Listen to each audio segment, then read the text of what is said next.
তোরা দেখো, বন্যা এসেছে। নদীর পানিগুলো কিভাবে উপরে উঠছে। এইভাবে পানি উঠতে থাকলে তো আমাদের বনের সবার ঘরবাড়ি পানিতে ডুবে যাবে। চলো চলো, তাড়াতাড়ি সবাইকে এই খবরটা জানিয়ে দেই। হ্যাঁ হ্যাঁ টুনি, তাই চলো। কালু দাদা, কাকুলি দিদি, তোমরা তাড়াতাড়ি বাইরে এসো। বন্যার পানি যে আমাদের বনের দিকেই আসছে। কি বলছিস এসব টোনা? এখন তাহলে আমাদের কি হবে? আমাদের সবাইকে এক হয়ে বন প্রধানের কাছে যেতে হবে। বন প্রধান বাঁশ কাটার অনুমতি দিলে একটা বাঁশের ভেলা তৈরি করতে হবে। হ্যাঁ টুনি, তুই একদম ঠিক বলেছিস। এরপর টুনি ও টোনা এভাবে বনের সবাইকে সব বলে বন প্রধানের বাড়িতে চলে যায়। তোরা সবাই আমার বাড়িতে ভিড় জমাচ্ছিস কেন? বন প্রধান, বন্যা আমাদের বনে ঢুকতে চলেছে। তাই আপনি যদি অনুমতি দেন তাহলে বাঁশ কেটে একটা ভেলা বানালে সবার খুব উপকার হবে। বন্যা আসলে তোরা তো গাছের ওপর দাঁড়িয়ে থাকতে পারবি, তাহলে শুধু শুধু বাঁশ কেটে ভেলা বানানোর কি দরকার? বাঁশগুলো বিক্রি করলে তবু অনেক টাকা পাওয়া যাবে। আর তাছাড়া বন্যার পানি তো 2-1 দিনের মধ্যেই শুকিয়ে যাবে। তা তো বুঝলাম, আমরা না হয় গাছের ওপর দাঁড়াবো, কিন্তু আমাদের ঘরে তো অনেক জিনিসপত্র আছে, সেগুলো তো বন্যার পানিতে ভেসে যাবে।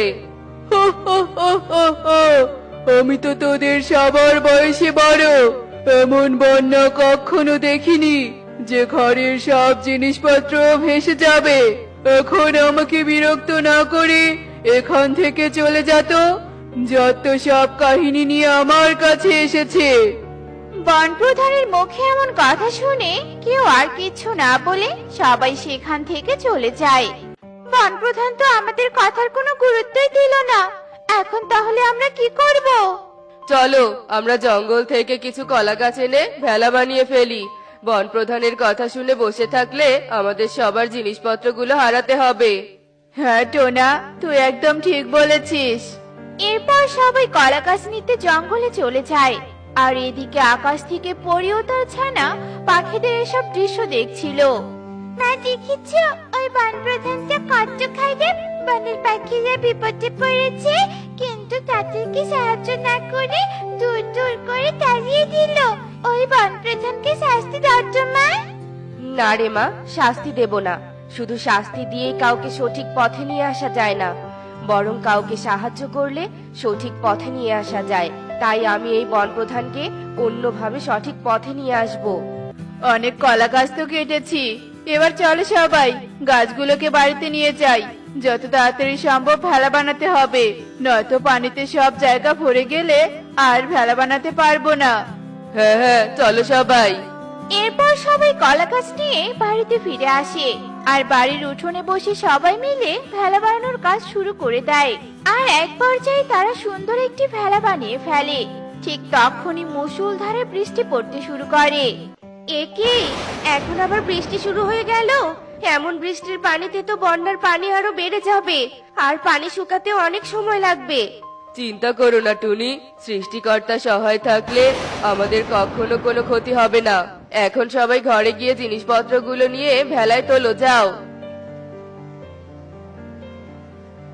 মা, মা, আমার খুব ক্ষুধা পেয়েছে। মা, আমাকে কিছু খেতে দাও না। কিন্তু মারে, আজ তো আমি খাবার বানাতেই পারিনি, তোকে এখন কি খেতে দিব বল? টুনি কথা বলার সাথে সাথে বন্যার পানি পুরো বনে ঢুকে পড়ে আর পানিতে কলার ভেলা উপরে ভেসে ওঠে। মা টুকি, কাঁদিস না, আমার কাছে কিছু খাবার আছে। ভেলাটা গাছের নিচে নিয়ে গিয়ে সবাই মিলে খাবারটুকু খাবো। সত্যি বলছে কাকলি মাসি? কি মজা, কি মজা, আমি খাবার খাবো। এরপর কলার ভেলায় উঠে সবাই মিলে গাছের কাছে চলে যায়। আর হঠাৎ কলার ভেলাটা গাছের সাথে ধাক্কা লাগতেই কাকুলির খাবারের হাঁড়িটা পানিতে পড়ে যায়। এ কি সর্বনাশ হলো! খাবারের হাঁড়িটা যে পানিতে পড়ে গেল। এখন তাহলে সবাই কি খাবে? সবার কথা না হয় বাদ দিলাম, কিন্তু টুকি মাকে কি খেতে দিব? টোনা, চল আমরা বন প্রধানের কাছ থেকে কিছু খাবার নিয়ে আসি। এত বড় বিপদের কথা শুনে বন প্রধান ঠিক আমাদের খাবার দিবে। আচ্ছা ঠিক আছে, চলো দাদা। বন প্রধান, বন্যায় আমাদের ঘরবাড়ি সব ডুবে গেছে, আর তাই খাবারের অভাব দেখা দিয়েছে। আপনি যদি আমাদেরকে কিছু খাবার দিতেন তাহলে যে খুব উপকার হতো। তোরা আবার আমার কাছে ভিক্ষা চাইতে এসেছিস? আমি কি তোদের জন্য আমার বাড়ির দরজা খুলে রেখেছি নাকি? তাই তোরা বারবার আমার কাছে যা খুশি তাই নিতে আসিস? যা, এখান থেকে চলে যা বলছি। আমি তোদের কোনো খাবার দিতে পারবো না। এরপর টোনা আর কালু আবারও অপমানিত হয়ে সেখান থেকে চলে আসে। টোনা দেখ, ওই গাছে দুটো পেয়ারা ধরে আছে, চল আমরা পেয়ারা দুটোই নিয়ে যাই। মা, তুই এখানে থাক, আমি ওই পাখিদের সাহায্য করে আসছি। আচ্ছা ঠিক আছে মা, যাও তুমি। বাবা, আমাকে দুটো ফল খেতে দিবি? আমি যে আজ 2 দিন থেকে না খেয়ে আছি। আমরা একদিন না খেয়ে ক্ষুধার জ্বালা সহ্য করতে পারছি না, আর তুমি কি না 2 দিন থেকে না খেয়ে আছো? আচ্ছা ঠিক আছে, এই পেয়ারা দুটো খেয়ে নাও, আমরা অন্য কোথাও ফল খুঁজে নিব। তোদের অনেক ধন্যবাদ রে বাবা, আমি তাহলে আসি। টোনা চল ওদিকে যাই, আমার মনে হচ্ছে ওদিকে কোনো না কোনো ফল পাওয়া যাবে। এরপর টোনা ও কালু ফল খুঁজতে যেতে থাকে, আর তখনই তারা একটি সোনার ঘর ভেসে আসতে দেখে।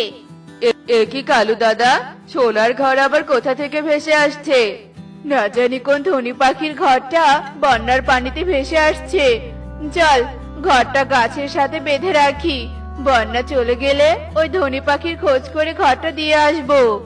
এই বলে কালু ও টোনা ঘরের কাছে চলে আসে, আর তখনই সেখানে পরি চলে আসে। এই ঘর কোনো ধনী পাখির নয়, তোমরা খুব ভালো পাখি, তাই আমি তোমাদের এই ঘরটা দিয়েছি যেন তোমরা বিপদ থেকে মুক্ত হতে পারো। আর এই ঘরের ভিতরে অনেক খাবার আছে, তোমরা সারা জীবন এই খাবার খেলেও সেগুলো শেষ হবে না। তাই নাকি? কিন্তু পরি, তুমি জানলে কি করে যে আমরা বিপদে পড়েছি? আমি আকাশ থেকে সব দেখেছি, আর কিছুক্ষণ আগে যে তোমাদের কাছে বৃদ্ধা ফল নিয়েছে সেটা আমি ছিলাম। আসলে তোমাদের পরীক্ষা করছিলাম তোমরা অসহায় পাখিকে সাহায্য করো কিনা, কিন্তু তোমরা ওই বনপ্রধানের মতো স্বার্থপর পাখি নও। তবে তোমাদের বনপ্রধানকে উচিত শিক্ষা দিতে হবে, তাহলেই তার ভুলটা বুঝতে পারবে। কিন্তু কিভাবে পরি? এরপর পরি টোনা ও কালুকে সব কথা খুলে বলে, আর তারপর টোনা ও কালু সোনার ঘরটা টুনিদের কাছে নিয়ে আসে। এ কি টোনা, এই সোনার ঘর তোমরা কোথায় পেলে? ঘরের ভিতরে ঢুকে খাবার খেতে খেতে সব বলবো। এখন চলো সবাই খাবার খেয়ে নেই। এরপর সবাই ঘরের ভিতরে চলে যায়, আর সবাই মিলে মজা করে খাবার খেতে থাকে। এভাবে সেই দিন কেটে যায়।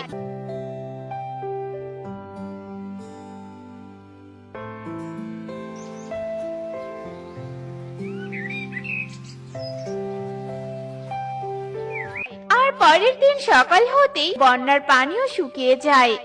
টোনা, বন্যা থেমে গেছে, চল আমরা পরীর কথা মতো কাজ শুরু করে দেই। হ্যাঁ কালু দাদা, চলো। তোদের এত বড় সাহস, আমার বাঁশবাগানে এসে বাঁশ কাটছিস? এগুলো তোমার বাঁশবাগান না, এখানে বনের সব পাখির অধিকার আছে। আর শুধু বাঁশ নয়, এখানকার সব ফলের গাছ, সবকিছুর ভাগ এখন থেকে আমরা নিব। কারণ তোমার মতো স্বার্থপর বনপ্রধানকে আমরা আর মানি না। যে বনপ্রধান বনের পাখিদের বিপদে আপদে পাশে থাকে না, তাকে মেনে কি হবে? এখন আমাদের বিরক্ত না করে চলে যাও তো।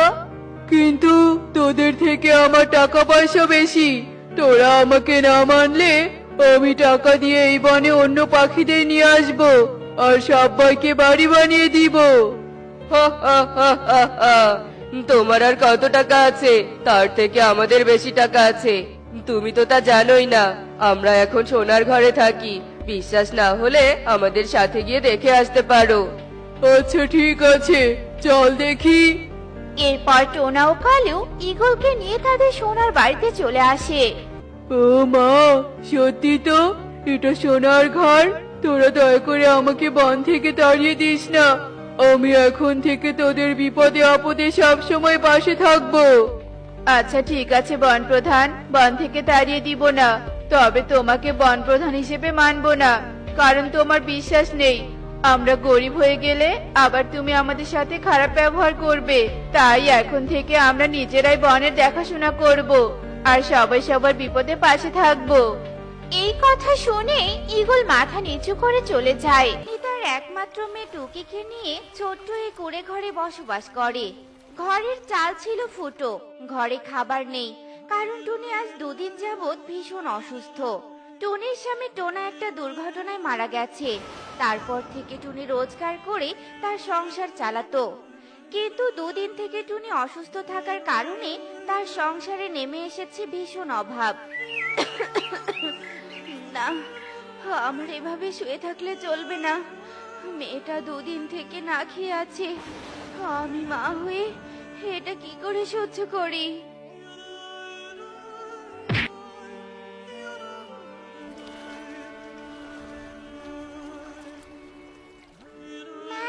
এই অসুস্থ শরীর নিয়ে তুমি উঠতে গেলে কেন? তোমার খুব লেগেছে তাই না মা? না রে মা, আমার লাগেনি, আমি একদম ঠিক আছি। এরপর টুনি লাঠিতে ভর দিয়ে উঠে বিছানায় বসে পড়ে। তুমি এখানে চুপটি করে বসে থাকবে, তোমার কোথাও যেতে হবে না। বসে থাকলে কি আর চলবে রে মা?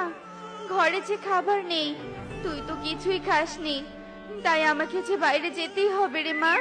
আমাকে নিয়ে চিন্তা করো না তো, আমি 2 গ্লাস জল খেয়ে নিয়েছি। জানো মা, জলগুলো খুব মজা লেগেছে। আমার পেট একেবারে ভরে গেছে মা। মেয়ের এমন কথা শুনে টুনির চোখ বেয়ে জল পড়তে থাকে। আর কাটতে হবে না, তুমি শুয়ে পড়ো তো, আমি একটু বাইরে থেকে আসছি। যদি কারো কাছে ফল বা দানা পাই তাহলে নিয়ে আসবো। এরপর টুনি শুয়ে পড়ে আর টুকি বাইরে চলে যায়। টুকি বনে অনেক ফল খোঁজে, কিন্তু কোথাও সে কোনো ফল খুঁজে পায় না। মায়ের সামনে তো মিথ্যে বলেছি যে আমার খেতে পায়নি, কিন্তু আমারও তো খুব খেতে পেয়েছে। নিশ্চয় মায়েরও খুব খেতে পেয়েছে। মা তো অসুস্থ, যদি ভাবে মা না খেয়ে থাকে তবে তো মা আরো অসুস্থ হয়ে পড়বে। না না, যে করেই হোক আমার একটু খাবারের ব্যবস্থা করতেই হবে। এই বলে টুকি আবারও উঠতে শুরু করে আর তার চোখ পড়ে এক ধান ক্ষেতের দিকে। আরে, এই জমিতে তো চারপাশে অনেকটা ধান পড়ে আছে। নিশ্চয়ই আশেপাশে ধানের জমিতে এভাবেই ধান পড়েছে। আমি একটা কাজ করি, ধানগুলো গুছিয়ে নেই, এগুলো ধান তো আর কেউ নিবে না। এরপর টুকি একটা পাত্র এনে ধান কুড়িয়ে সেই পাত্রে রাখে। তারপর টুকি যায় কালুর জমির ধান কুড়াতে। টুকি কালুর জমির ধানও কুড়াতে শুরু করে। এই টুকি, আয়, তুই করছিস কি? হায় হায় রে, তুই তো দেখছি আমার জমির ধান চুরি করছিস। না কাকু, আমি তো চুরি করছি না, আমি তো তোমার জমির এসব পড়ে থাকা ধান কুড়িয়ে নিচ্ছিলাম। এসব তো তুমি নেবে না, তাই আর কি। আমি এসব ধান নিব না। আমি কি তোকে বলেছি? হ্যাঁ, তুই যে ধান কুড়িয়েছিস, তুই আমার অনুমতি নিয়েছিলি? হ্যাঁ, অনুমতি না নিয়ে কিছু নিলে সেটাকে চুরি বলে। দে, আমার ধান দিয়ে দে বলছি। কিন্তু এসব ধান তো আমি তোমার জমি থেকে কুড়িয়ে নেইনি, এগুলো তো আমি অনেকের জমি থেকে কুড়িয়েছি কাকু। চুরি করে আবার বড় বড় কথা বলছিস? দে বলছি ধান, দে।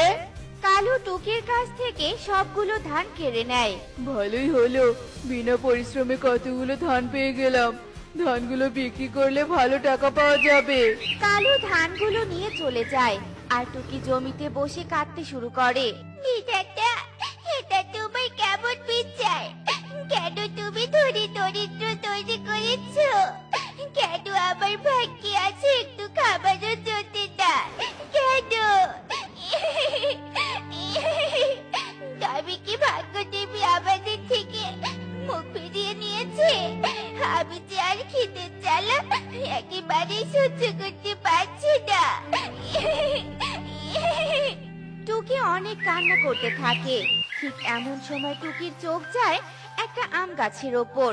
গাছে একটা আম দেখে টুকি ভীষণ খুশি হয় আর গাছের দিকে যেতেই তীর এসে আমটি ছিঁড়ে নিয়ে চলে যায়। কত আশা নিয়ে এলাম, আমার ভাগ্য এতটাই খারাপ যে একটু খাবারও পর্যন্ত পাচ্ছি না। মনে হচ্ছে এবার খাবারের অভাবে আমাদের মামিকে মরতেই হবে। তুমি তাই চাও, তাই তো ভাগ্য দেবী? তবে তাই হোক। এরপর টুকি শুকনো মুখ করে বাড়ি ফিরে যায়। আর মা মেয়ে জল খেয়ে ঘুমিয়ে পড়ে। আয় টুকি, আমার সামনে আয়, আর একটু সামনে আয়। কোথায় তুমি? আমি তোমাকে দেখতে পাচ্ছি না তো। আমি কি দেখছি? পানিতে দুই রঙের কলা গাছ, কি সুন্দর দেখতে। কিন্তু এখানে তো কেউ নেই। তবে আমায় কে ডাকলো? এই তো আমি ডেকেছি তোকে। এই পানিতে থাকা দুই রঙের কলা গাছটা বুঝি তোমার? আমার না খুব খেতে পেয়েছে। তোমার দুই রঙের কলা কি আমাকে খেতে দিবে? এই কলা আমি তোকে দিতে পারবো না, কিন্তু আমি তোর ভাগ্য বদলে দিব। তোদের আর কোনো অভাব থাকবে না। শোন, কাল সকালবেলা তোর বাড়িতে রাজার রূপে এক পাখি আসবে। তুই একটা লাঠি দিয়ে তার মাথায় আঘাত করলেই সে সোনায় পরিণত হবে। তোদের আর কোনো অভাব থাকবে না। তবে কি আমি এতক্ষণ এসব স্বপ্ন দেখছিলাম? কি হয়েছে টুকি? কিছু না মা, কিছু না। এখন আবার কি এলো? টুকি দরজা খুলে দেখে তার সামনে এক রাজা দাঁড়িয়ে আছে। এরপর সেই রাজা ঘরে প্রবেশ করে। তখন টুকির তার স্বপ্নের কথা মনে পড়ে যায়।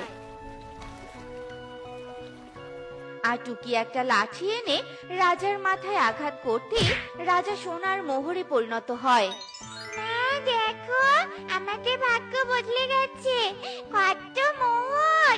এবার আমাদের আর কোনো অভাব থাকবে না মা। আমাদের আর খাবারের কষ্ট সহ্য করতে হবে না। আর তোমার চিকিৎসাও হবে। আমি তো এসব বিশ্বাসই করতে পারছি না। সবই ভাগ্যদেবীর আশীর্বাদ মা। এতক্ষণে সব ঘটনা জানালা দিয়ে কাকুলি দেখছিল। এই সব ঘটনা কালুকে এক্ষুনি বলতে হবে। এরপর কাকুলি তাড়াতাড়ি বাড়িতে চলে আসে আর কালুকে সব ঘটনা খুলে বলে। কি বলছো কি? ভোরবেলা রাজার মাথায় বাড়ি দিলে রাজা সোনার মুদ্রায় পরিণত হয়? এটা কি সত্যি? হ্যাঁ গো হ্যাঁ, এটাই সত্যি। তুমি এক্ষুনি রাজার কাছে যাও আর সকালে আসার জন্য নিমন্ত্রণ করে এসো।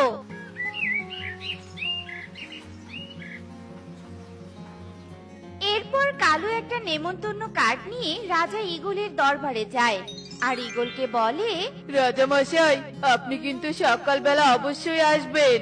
আচ্ছা ঠিক আছে, আমি যাব।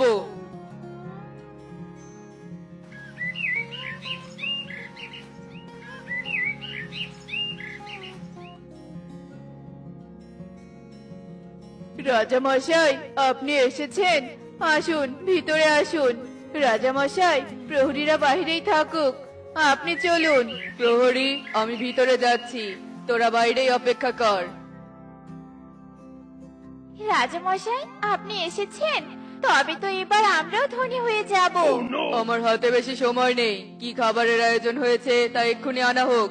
এ কথা বলে কালু আর কাকুলি দুটো লাঠি হাতে নিয়ে রাজার দিকে এগিয়ে আসে। এ কি, তোরা কি করছিস? খাবারের পরিবর্তে লাঠি কেন?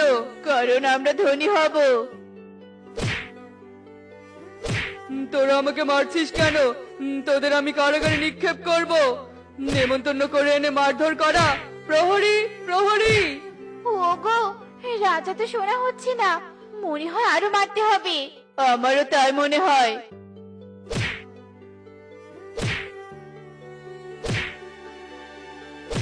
বদমাশ পাখিরা, তোদের এত সাহস! আমাকে নেমন্তন্ন করে অপমান, আবার মারধর করা! প্রহরী, এক্ষুনি এদের এখান থেকে নিয়ে চলো আর কারাগারে নিক্ষেপ করো।